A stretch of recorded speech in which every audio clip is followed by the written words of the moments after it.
আচ্ছা, রাঘব আর প্রার্থনার মধ্যে সবকিছুই তো ঠিকঠাক ছিল। তো হঠাৎ করে প্রার্থনা এরকম একটা সিদ্ধান্ত নিল কেন? তাহলে কি প্রার্থনা এতদিন রাঘবকে তার স্বার্থের জন্য ওকে কাছে আসতে দিয়েছিল? নাকি এখানে অন্য কোনো মাসলা আছে? চলুন তাহলে আজকের এই পর্ব থেকে এই সব প্রশ্নের উত্তর জেনে নেওয়া যাক। গতবার যেখানে শেষ করেছিলাম এরপর থেকে আমরা শুরু করছি।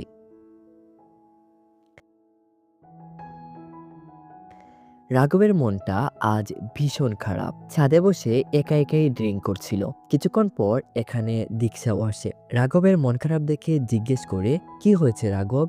রাঘব যখন জানায় ওদের ব্রেকআপ হয়ে গেছে, দীক্ষা কিছুটা অবাক হয়। এটা কি করে সম্ভব? ওদের মতো দুটো কিউট কাপলের হঠাৎ করে ব্রেকআপ হয়ে গেল কি করে? তোমাদের দুজনের মধ্যে সবকিছুই তো ঠিকঠাক ছিল, এখনো সবকিছুই ঠিকঠাক আছে, আমাদের মধ্যে কোনো প্রবলেম নেই, তাহলে ব্রেকআপ করলে কেন?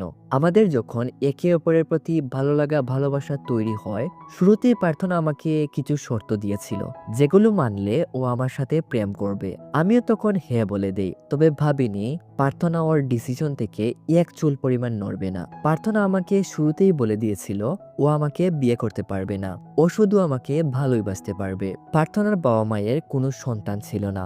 যখন ও ছোট ছিল, ওনারা বেঙ্গালুরুর একটা অনাথ আশ্রম থেকে প্রার্থনাকে অ্যাডপ্ট করেন। ওনারা প্রার্থনার জন্য অনেক কিছুই করেছেন। ও যখন যা চেয়েছে হাসি মুখে দিয়েছেন, কখনোই কিছুতে বাধা দেননি। তো ওনারা এখন যে ছেলের সাথে ওর বিয়ে ঠিক করবেন, ওকেই প্রার্থনা বিয়ে করবে। আমি কখনো ওনাদের কষ্ট দিতে পারবো না, কিন্তু এর জন্য তো আমি আমার শখ ইচ্ছা পছন্দ ত্যাগ করতে পারি না। তোমাকে আমি পছন্দ করি, ভালোবাসি। আমি তো তোমাকে বিয়ে করতে পারবো না, কিন্তু ভালো তো বাসতে পারি। আচ্ছা, মাইন্ড করো না, আমি অমরকে কয়েকদিন ধরে কোথাও দেখতে পাচ্ছি না। তোমাদের মধ্যে আবার কোনো প্রবলেম হয়নি তো? দীক্ষা কোনো কথাই বলছিল না। রাঘব বুঝতে পারে ওদের মধ্যেও কোনো একটা প্রবলেম হয়েছে, এর জন্যই তো দীক্ষা কথা বলছে না।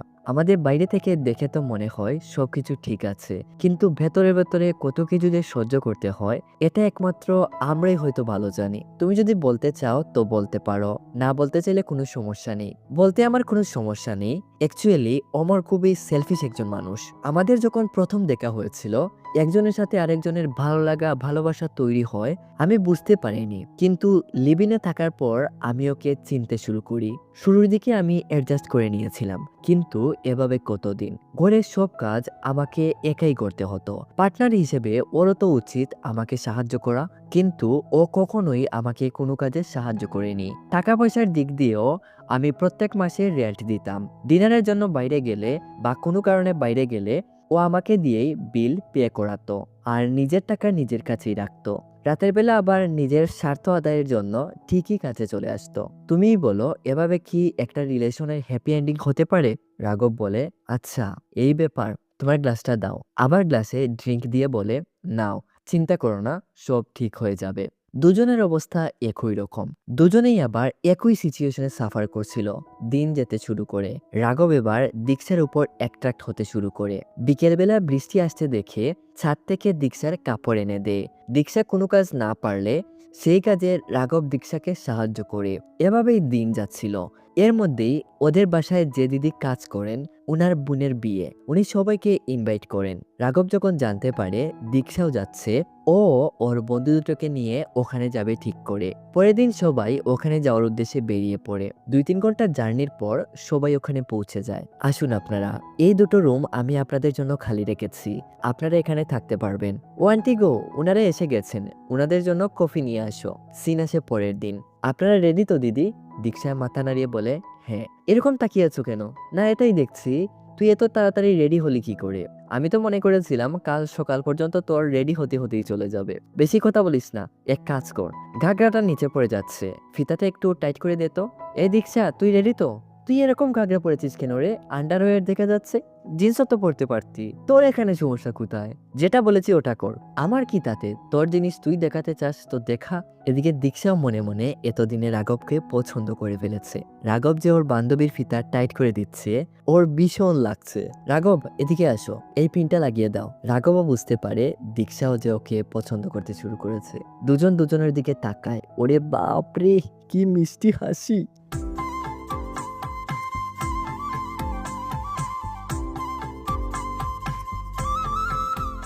এদিকে রাতের বেলা সবাই মিলে গ্রামের বাংলা ড্রিঙ্ক ট্রাই করছিল। রাঘব এন্ডিকে জিজ্ঞেস করলে এন্ডি বলে তারি। রাঘব তারি কি জিনিস এটা জানতো না। তখনই এখানে দীক্ষা ওর বান্ধবীকে নিয়ে আসে। এন্ডি যখন জানায় ওরা তারি খাচ্ছে, দীক্ষা ওর বান্ধবীকে বলে জানিস তারি হেলথের জন্য খুব ভালো, সোজা গাছ থেকে আসে, ট্রাই করবি দেব? না না, আমি তো শুধু বিয়ারই খাই, আর এসব তো লোকাল। হ্যালো লোকাল, একবার খেয়ে তো দেখ, আর কখনো বিয়ার হাতেই নিবি না, বাদ দে, তুই এসব বুঝবি না। দাদা আমাকে একটা দিন তো। দীক্ষা একটু একটু করে এতটাই ড্রিঙ্ক করে ফেলে ঠিকমতো এখন দাঁড়াতে পারছিল না। রাঘবকে দৌড়াদৌড়ি করে রুমে নিয়ে আসে। বসো এখানে, এখন তাড়াতাড়ি শুয়ে পড়ো। কিন্তু দীক্ষা এত সহজে রাঘবকে ছাড়ে না। তুমি এখানে শুয়ে পড়ো, তুমি এখানে ঘুমালেই আমি ঘুমাবো। দীক্ষা নেশার ঘুরে এমন এমন ভাব করছিল, তুমি কি আমাকে ভালোবাসো রাঘব? আসলেই তুমি যদি আমাকে ভালোবাসো তো বলো না কেন? আসলে এরকম কিছু না, তোমার এইমাত্র ব্রেকআপ হলো, আমি তোমাকে ডিস্টার্ব করতে চাচ্ছিলাম না। ও আচ্ছা, এই বিষয়। জেন্টলম্যান, তুমি তো অনেক ভালো মানুষ দেখি। এই জেন্টলম্যান, আমাকে কিস করো প্লিজ। কিন্তু রাঘব মোটেও রাজি হচ্ছিল না, কারণ এখন দীক্ষা নেশার ঘুরে আছে। ও নিজেই হয়তো জানে না কি বলছে কি করছে। তবে দীক্ষা জোরাজুরি করে রাঘবকে কিস করে ফেলে। 1 মিনিট, আমার সাথে আসো। রাঘব বারবার ওকে বাধা দিচ্ছিল, কিন্তু দীক্ষার কোনো কথাই শুনছিল না। রাঘবকে টেনে নিয়ে আসে নতুন বরকন্যার ঘরে, আর ওদের বলে ক্যাপসুল দেওয়ার জন্য। দুজন মুচকে মুচকে হাসে। দিদি 4-5টা ক্যাপসুল এনে দীক্ষাকে দেয়। আরে এতগুলো? ধন্যবাদ ধন্যবাদ। আরে তুমি চলো তো দীক্ষা। সরি আপনাদের এত রাতে এসে ডিস্টার্ব করলাম, আপনারা কন্টিনিউ করেন। বাপরে দুজন কি! ঘরের বারান্দায় এসে দীক্ষা রাঘবকে রুমে যেতে বলে। এভাবে দীক্ষাকে রেখে রাঘব যেতে রাজি হচ্ছিল না, কিন্তু দীক্ষা জোর করে ওকে রুমে ঢুকিয়ে দেয়। কিছুক্ষণ পর একটা স্কার্ট আর এরকম একটা ড্রেস পরে দীক্ষা রাঘবের সামনে আসে। দীক্ষা মুসকি মুসকি হাসছিল, লাফ মেরে রাঘবের কুলে এসে উঠে। রাঘব এবার নিজেকে কন্ট্রোল করতে পারে না। সকালে যখন ঘুম ভাঙে, দীক্ষা রাঘব একসাথেই শুয়েছিল। কিরে রাতে কোথায় ছিলি? আজ এত লেট হলো উঠতে? আমি উপরেই ঘুমিয়েছিলাম। দীক্ষা কোথায়? দীক্ষাও আমার সাথে উপরেই শুয়েছিল। এর মানে তোমরা দুজন একসাথে ঘুমিয়েছিলে? এই সব কিছু কি হয়ে গেছে বল না। ও সোনারে, এত কিছু হয়ে গেছে। এই ও এসে গেছে। এই দীক্ষা, তুই রাতে কোথায় ছিলি রে? আমি উপরেই ছিলাম, মশা অনেক কামড়েছে রে। আমাকে উপরে কে শুয়েছিল রে? এই তো, এই নোটা। রাঘব, তুমি আমাকে একা উপরে কেন শুয়ে দিলে? আমি নিজেই তোমার সাথে শুয়ে পড়তাম। কি রে ইয়ার, তুই তো বললি তোদের মধ্যে সবকিছু হয়ে গেছে, আরও এসে বলছে রাতে অনেক মশা কামড়িয়েছে। ভালোই বানিয়ে বানিয়ে কথা বলতে পারিস। রাঘবও কিছু বুঝতে পারছিল না, দীক্ষার কি আসলেই গত রাতের কথা মনে নেই, নাকি দীক্ষাও কোনো নাটক করছে। বিষয়টা একদিকে রাঘবের কাছে খারাপ লাগে, আবার অন্যদিকে নিজেকে দোষীও মনে করে। ওদের মধ্যে এত কিছু হয়ে গেছে, কিন্তু দীক্ষা কিছুই বলতে পারছে না। ও আবার বড় কোনো ভুল করে ফেলেনি তো? সাহস করে কিছুক্ষণ পর দীক্ষাকে বলে, কাল রাতে আমাদের মধ্যে কি হয়েছিল সত্যি কি তোমার মনে নেই? তুমি হঠাৎ এরকম প্রশ্ন করছো কেন? আমি কি খারাপ কিছু করেছি? আমরা যে ডান্স করেছিলাম এটা আমার মনে আছে, কিন্তু এরপর কি হয়েছিল ঠিক মনে নেই। আচ্ছা বাদ দাও, কিছুই হয়নি। একটু পর অনেক ভেবেচিন্তে রাঘব বলে, দীক্ষা তুমি কি আমাকে বিয়ে করবে? তুমি এটা কি বলছো রাঘব? আমি অনেক দিন ধরে সিঙ্গেল, একা একা খুব বোরিং লাগে, কিন্তু তুমি যখন আমার পাশে থাকো আমার যে কতটা ভালো লাগে আমি তোমাকে বলে বোঝাতে পারবো না। দীক্ষা বলে, রাঘব আমিও তোমাকে খুব পছন্দ করি এবং তোমাকে আমিও ভালোবাসি, বাট বিয়ে এই বিষয়ে কিছু বলতে পারবো না। আমি কয়েকদিন টাইম নিতে পারি? রাঘব বলে, যতদিন ইচ্ছা নাও, কিন্তু আমি শুধু হ্যাঁ শুনতে চাই। এভাবে কিছুদিন চলে যায়, কিন্তু দীক্ষা এখনো রাঘবকে কিছু জানায়নি। জানিয়ে রাখি, দীক্ষা পেশায় একজন ওয়াইল্ড লাইফ ফটোগ্রাফার। মানে দীক্ষা কুত্তা, মেকুর, বিলাই, বইস এগুলোর ফটো তুলে। সরি, একটু মজা করলাম আর কি। দীক্ষা দেশ বিদেশ ঘুরে জীবজন্তুর ফটো টটো তুলে। অনেকদিন ধরে দীক্ষার সাথে রাঘবের দেখা হয়নি। রাঘব অনেক খোঁজাখুঁজি করে দীক্ষাকে বের করে। জঙ্গলের মধ্যে একাই একটা ঘরের মধ্যে থাকে, এরকম ওকে প্রায় সময়ই থাকতে হয়। রাঘবকে দেখে দীক্ষা অনেক খুশি হয়। আমি বিশ্বাসই করতে পারছি না তুমি যে আসবে। তুমি বললে ফিরে এসে আমাকে জানাবে, কিন্তু আজ 8 দিন হয়ে গেল তুমি আমাকে কিছুই বলনি। তুমি কখন আসবে তাও জানতাম না। আমি তোমাকে ছাড়া থাকতে পারছিলাম না, তাই তো চলে আসলাম। হে বা না, আমি তোমার মুখ থেকে কিছু তো একটা শুনতে চাই। আচ্ছা তুমি সত্যিই কি আমাকে ভালোবাসো? ওই দিন রাতে আমাদের মধ্যে যা হয়েছিল মীরা আমাকে বলেছে। সরি। সরি কেন বলছো? কিভাবে যে বলি, কি করে? রাঘব অনেক সাহস করে একটা আন্টি বের করে বলে, তুমি কি আমাকে বিয়ে করবে দীক্ষা? আমাকে খুঁজতে খুঁজতে এখানে এসেছো, এখন কি করে না করি? হ্যাঁ। এভাবে আরো কয়েকটা দিন চলে যায়। আজ তাদের বিয়ে। এদিকে আমরা দেখি প্রার্থনাও এসেছে। প্রার্থনাকে দেখে রাঘব তার সেই পুরনো স্মৃতিতে যেন হারিয়ে যায়, আবার অবাকও হচ্ছে। আমাকে ভুলে গেলে রাঘব? রাঘবের মুখে অন্যরকম একটা হাসি। আইরে আমার চান্দু, শোনা গো। প্রার্থনাকে জড়িয়ে ধরতে পেরে রাঘব যেন আলাদা একটা শান্তি পায়। আচ্ছা, তুমি রেডি হয়ে যাও, আমি দীক্ষার সাথে দেখা করে আসি। Hello my dear flatmate. আরে প্রার্থনা, হোয়াট এ সারপ্রাইজ! তুমি কখন এলে? এই তো মাত্র এসেছি। ওর সাথে দেখা হয়েছে? ওর সাথে দেখা করেই এসেছি। প্রথমেই ওর সাথে দেখা করেছো? আমি এটা জানতাম। আরে তুমিও ছাড়ো তো এসো। ধুমধাম করে রাঘব আর দীক্ষার বিয়েটা সম্পূর্ণ হয়।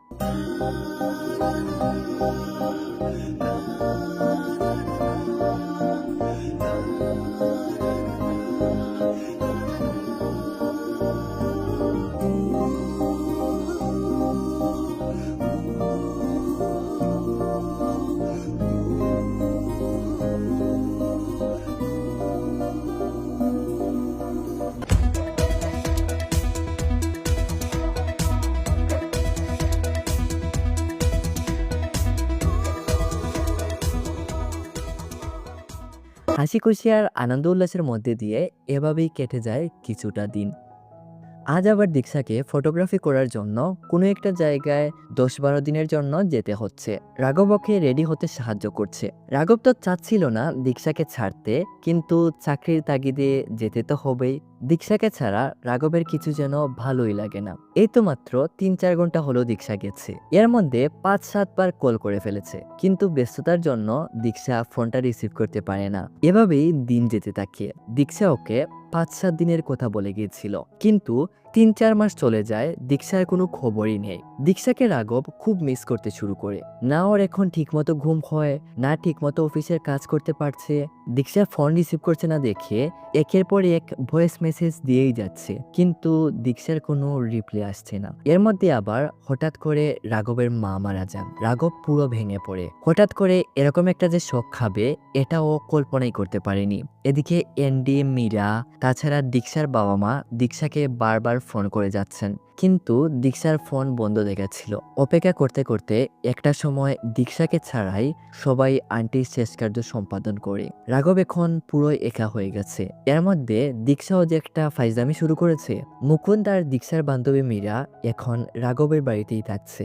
যথাসম্ভব রাঘবকে সান্ত্বনা দেওয়ার চেষ্টা করছে। রাতে হঠাৎ করে দীক্ষা বাড়িতে আসে। ওর চুপ মুখে একটা কষ্টের ছাপ ভেসে আছে। রাঘব কোথায় রে? রাঘব। দুজনেই একজন আরেকজনকে জড়িয়ে ধরে কান্না করতে শুরু করে। আমাকে মাফ করে দাও রাঘব, আমি তোমাকে একা এভাবে ফেলে চলে গিয়েছিলাম। কিছুক্ষণ সময় এভাবেই চলে যায়। দুজন দুজনের মান অভিমান কাটিয়ে নেয়। দুজনের মধ্যে সবকিছুই আবার নর্মাল হয়ে যায়। তবে কিভাবে যে 1 বছর চলে যায় দুজন বুঝতেই পারেনি। আজ তাদের বিয়ের অ্যানিভার্সারি। ছোট পরিসরে আয়োজন, একটা কেক কেটে আজকের দিনটা সেলিব্রেট করে। এভাবে চলে যায় আরো কিছুটা দিন। এদিকে রাঘব জার্মানিতে একটা প্রজেক্টের অফার পায়, কিন্তু এখনো এটাই চিন্তা করছে দীক্ষাকে একা রেখে ও কি করে ওখানে যায়। রাতের বেলা দুজন একটা বাড়ি যায়। দীক্ষা রাঘবের কাছে একটা কিস করার বায়না ধরে। রাঘব বুঝতে পারছিল না বিষয়টা কি। রাঘব কিস করলে দীক্ষা দেখায় ন্যাশনাল জিওগ্রাফিক চ্যানেল থেকে ওকে ডাকছে, মানে ন্যাশনাল জিওগ্রাফিক চ্যানেলে ওর চাকরি হয়েছে। রাঘব তো অনেক খুশি। আফ্রিকা গিয়ে কাজ করতে হবে। আমার তো এখনো বিশ্বাসই হচ্ছে না। Dream job, dream forest, wow, এটা আমার জীবনের সবচেয়ে বড় স্বপ্ন ছিল। আমি এর জন্য অনেক স্ট্রাগল করেছি। না জানি কতদিন জঙ্গলে একা একা থেকেছি। দুইবার তো মরতে মরতে বেঁচে গেছি। সবকিছুই ঠিক ছিল, কিন্তু দীক্ষার কাছে এটা খুব খারাপ লাগছিল। একজন ওয়াইফ হয়েও ও রাঘবের সাথে টাইম স্পেন্ড করতে পারছিল না। যাওয়ারও টাইম চলে আসছে। 4-5 বছরেও আসতে পারবে কিনা তারও কোনো গ্যারেন্টি নেই। তোমার সাথে দেখা করা তো দূরের কথা, আমি তোমার সাথে কথাই বলতে পারবো না। আমি যদি ওখানে গিয়ে শুধু তোমার কথাই ভাবি, তাহলে আমি কাজে ফোকাস করতে পারবো না। আমি বুঝতে পারছি না তোমাকে আমি এটা কি করে বুঝাবো। আমরা কি আবার আগের মতো বন্ধু হয়ে থাকতে পারি না রাঘব? রাঘবের মাথায় তো আকাশ ভেঙে পড়ে। আমি এটা তোমার ভালোবাসার জন্য বলছি। আমি তোমাকে এভাবে আর কষ্ট দিতে পারবো না। দীক্ষা যখন রাঘবকে এসব বলে, রাঘব না পারছিল দীক্ষাকে কিছু বলতে, না পারছিল সইতে। রাঘব বুঝতে পারে দীক্ষার কাছে ওর কেরিয়ারই সবচেয়ে বেশি ইম্পর্টেন্ট। তাছাড়া প্র্যাকটিক্যালি চিন্তা করলে দীক্ষার কথাগুলো আসলেই তো ঠিক। শেষ পর্যন্ত তারা ডিভোর্স করে ফেলে।